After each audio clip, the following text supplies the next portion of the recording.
So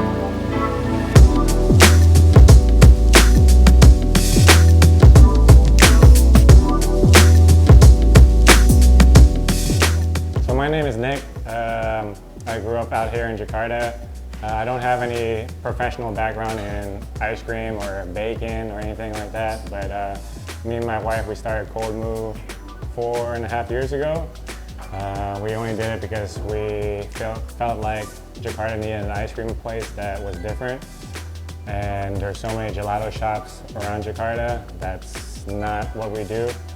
And yeah, do you want to add on to that? Yeah, hi everybody, I'm Allie, and along with Nick, we founded Cold Moo back in 2017, and our first shop opened back in 2018. And for us, we really just wanted to start an ice cream shop in Jakarta because when we had come and visited here, there were a lot of gelato stores and a lot of gelato shops, but there weren't any real ice cream stores other than Baskin Robbins, and the ones you see in the mall. And then I focused mostly on making the bake shops, so the pudding, the banana regal pudding, in addition to our soft baked chewy cookies and our fudgy brownies. We decided to bring those to Jakarta because those are things that I am accustomed to eating growing up in America and being American, and so I thought that when we moved here I couldn't find those items and really made me miss them, and so I thought maybe there would be a market for that here since nobody else was selling them at the time. Yeah, so Cold Moo, we actually went to New York one time. We saw this shop, it's called Kif Treats. That's where we got the idea from. It's basically ice cream mixed with cereals and different mix-ins like fruits and Oreos, cookies, biscuits, all that kind of stuff. Yeah. So we wanted to bring it here, and we felt like it would work out. And yeah, it was different. Nobody else was doing it at the time. Like we said, a lot of gelato shops, a lot of the regular scooping ice creams. But when we had went to New York and also in San Francisco too, they utilize the similar machines as we do. We saw that this is pretty interesting. It retains the texture of being crunchy. For whatever you put inside, you can customize it. We thought that there would be more options as far as flavors go, and just wanted to again provide something that was different that Jakarta has never seen. I think the only time that they've had a machine similar to this before us was Yogurt Fruz. Yeah, Yogurt Fruz, like frozen yogurt in the malls. Yeah, and so being able to do that with ice cream instead, and instead of making it a healthy concept, but making it more of like what you want to eat after a meal or something like that, like real ice cream. We decided to do that and use cereals and make it fun with the different cereals and different mix-ins that you can get here. Yeah. So, yes. Oh, you want to go? Yeah. So luckily we haven't had to spend any money on marketing or anything like that. We just relied on Instagram and just hoping that people would mention us and post about us. And yeah, everything has been organic and just natural, real, Yeah. It's just been, yeah. Yeah, we focus, so it's interesting because coming from America, right, over there, a lot of the F&B scene, they don't use Instagram the way that they use it here to market and promote and get customers to come into their shops. And so coming here, we learned quickly that our Instagram presence was important, but what was also important to us was that we maintained a real personality behind that. So we are the ones that run the Instagram. It's not like one of our team members. When you message the Instagram, you're messaging us. And so I think that that's really important, that we're the ones that also post the photos. We choose what photos we want to use. We don't make it we don't make the products look like something that you don't get. So for instance, the photos that we take are the actual products that you're gonna get. And I think that's so important because there's times where you go somewhere to a restaurant and your expectation versus reality. So for us, we try to keep it as real as possible because I think that as a consumer, it's really important that you don't disappoint them in that sense, because people usually eat with their eyes first, and we just wanted to make sure that customers, what they see on Instagram is what they actually get. And so far, our following on Instagram has been amazing. Our customers have really helped us so much with the marketing. Again, as Nick said, we haven't had to spend money or do the sponsored ads. We're very thankful for that our customers are willing to share and post. I think in the beginning though, a lot of people thought that like when we used to sell out early all the time, they thought that that was like a marketing strategy. But to be honest, it wasn't. It was just that, you know, if anybody has been to like our original store at the other location at Palaspas, our shop was very small. We only had one freezer. And then when we, you know, expanded a little bit, we were able to supply more for the demand, but we just didn't expect it to be such a high demand so fast. And we're very lucky and grateful that, you know, we were able to have such a great customer base that it was, you know, just loyal customers and also new customers every single day. So I guess in the beginning, like people kind of bragging about standing in line and getting the last cups, like that was like not intentional. Because, you know, we want people to get their ice cream, like that's really important to us too. So we try our best not to sell out as fast anymore and make sure that customers get what they want when they come here. Yeah, and I also think like if you have like a good product and if you're like original, the product will like market itself, you know, it'll Just speak for itself. Yeah. And then people know that like you don't have to spend money on marketing if you have a product that's good and it's original. Yeah. Yeah. And I feel like it's better than having to pay like all these foodies to like market your stuff. You can tell it's like inauthentic, you know, when you see these foodies like film these Instagram videos and then they're like pretending to like it and like eating it like I don't know, it's just not real to me. Yeah. It's just they're doing too much. Yeah, so for like me personally, I feel like if my friends post it, I'm more inclined to try it than like someone I don't know, you know, because then you can actually ask your friend, hey, was it really good? Or you kind of have more of that trust there. I understand like in Indonesia, specifically in Jakarta, the food influencer market, like their business is so big, right? And that's great for them, but I think, yeah, for the brands that need it, it helps them, but for us, we've just been lucky to not have to rely on that. Yeah. Yeah, so I actually grew up out here. Sorry, my Indonesian is like really bad.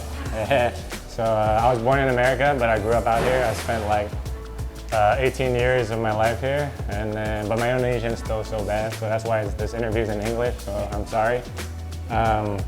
So yeah, we wanted to spend time more with my family. Allie's actually from the States, and then she's never lived out here before, Cold So we wanted to open up shop here, and I feel like Jakarta is the perfect place because it's super hot.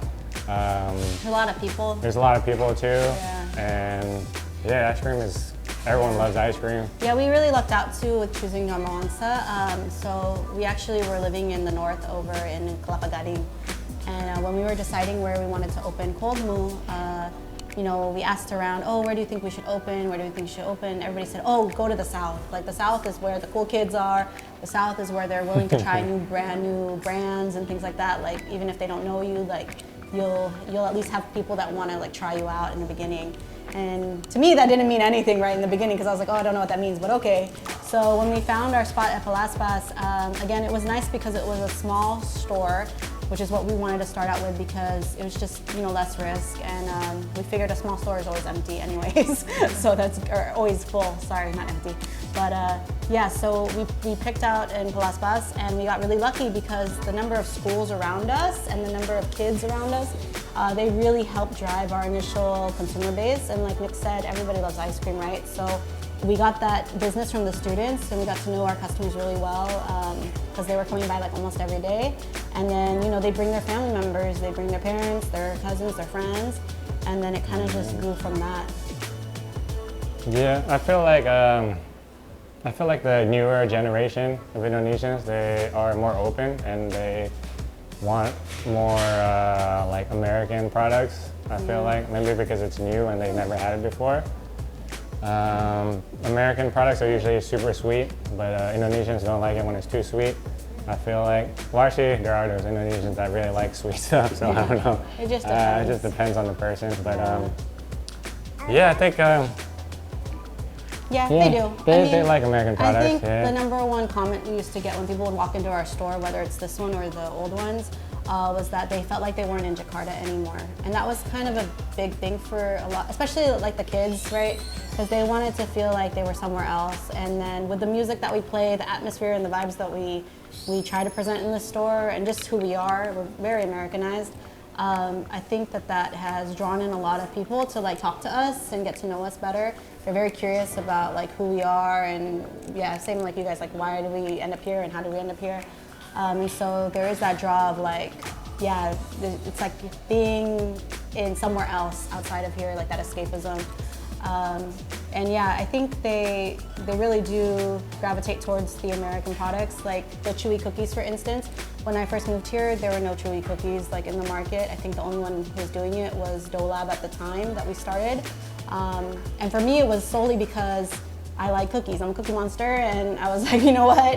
I'm gonna have to make this. If I can't get it here, like I'm gonna have to make it myself. So that was really important to us at the time. And then yeah, people were kind of surprised that it wasn't like hard and crunchy and they didn't keep for a long time, because that's, I think, the kind of cookies that were more common here before. But surprisingly, they were really receptive to it. And then we had a lot of people who had traveled overseas and were like, wow, you know, like this has been missing for a long time in this market. So, you know, thank you for bringing it over. And I think it's really worked out for us well. Plus, we really serve what we like to eat too, so Yeah. that helps too. As far as the most popular product, what do you think? The most popular products, at first it was the Regal banana cream pudding, Yeah. and then our cookies, and then for the ice cream it's the milk and cookies, which is our cookies from our Yeah. bake shop. We blend into the ice cream. Also the Barrio with strawberries and Oreos. That's really popular because it's like a cookies and cream, but it's a pink cookies and cream. Yeah, and I think too with the banana cream pudding with the Regal, it's cool because we tied in that like southern banana cream pudding along with something that's very Indonesian, which is Mari Regal. And that was, again, purely because they don't sell the brand of biscuits here that we typically use in the States. So they didn't have that here, and so when we were trying to do the R&D for that product, at home, you know, you always have Regal at home, and so we were like, you know what, might as well use it and try it, and it actually worked out really well. So yeah, we're very fortunate that that was our very first product for Cold Moo. It's one of our best signature products. I'm gonna say we're original. I felt like all the menu product items we like created, like we didn't like really copy anyone, yeah. you know. We like everything was like thought of. From the two of us, yeah, yeah. the two of us. The second one would be